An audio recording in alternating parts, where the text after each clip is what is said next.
সারাদিনের পুষ্টি উপাদানের জন্য ডিমের বিকল্প নেই বললেই চলে, কারণ শরীরের জন্য প্রয়োজনীয় প্রায় সব পুষ্টিগুণ ডিমের মধ্যে পাওয়া যায় সহজে। একটা ডিম থেকে স্বাভাবিকভাবে 155 থেকে 160 কিলো ক্যালোরি শক্তি পাওয়া যায়। প্রোটিন, চর্বি, sodium, potassium, folate, choline, vitamin A, vitamin D, vitamin E, lutein ও জি এক্সানথাইনের মতো উপাদান থাকে ডিমে। বাজারে লাল ডিমের দাম কিছুটা বেশি হওয়ায় বেশিরভাগ মানুষ ভাবেন লাল ডিমে পুষ্টিগুণ বেশি।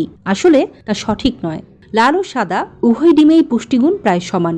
দাম নির্ভর করে মূলত ডিম দেওয়া মুরগির লালন পালনের খরচের উপর, পুষ্টিগুণের উপর নয়। একটি ডিমে যেসব উপাদান যে পরিমাণে পাবেন তা হলো চর্বি 4.8 gram, cholesterol 186 milligram, sodium 71 milligram, potassium 69 milligram, protein 6.3 gram, calcium 28 milligram, iron 0.9 milligram, vitamin D 1 microgram, carbohydrate 0.4 gram. এছাড়া ওমেগা 3 যুক্ত ডিমে উপকারী চর্বি বেশি থাকে।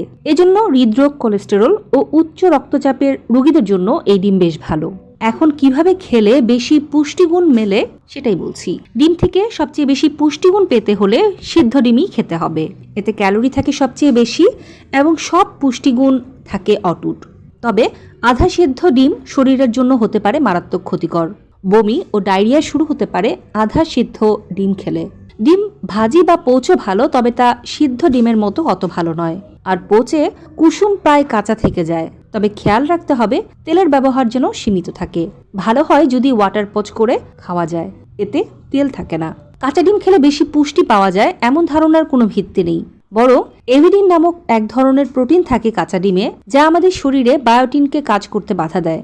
সে কারণে ত্বক ও চুলের ক্ষতি হতে পারে কাঁচা ডিম খেলে। ডিমের কুসুম খাওয়া যাবে নাকি ফেলে দেব, এই নিয়ে দ্বিধাদ্বন্দ্বের শেষ নেই। তবে সাম্প্রতিক গবেষণায় উঠে এসেছে সেদ্ধ ডিমের কুসুমের কোলেস্টেরল শরীরের জন্য খারাপ নয়, বরং তা মানবদেহের প্রতিদিনের কোলেস্টেরলের চাহিদার একটি অংশ পূরণে বেশ সহযোগিতা করে।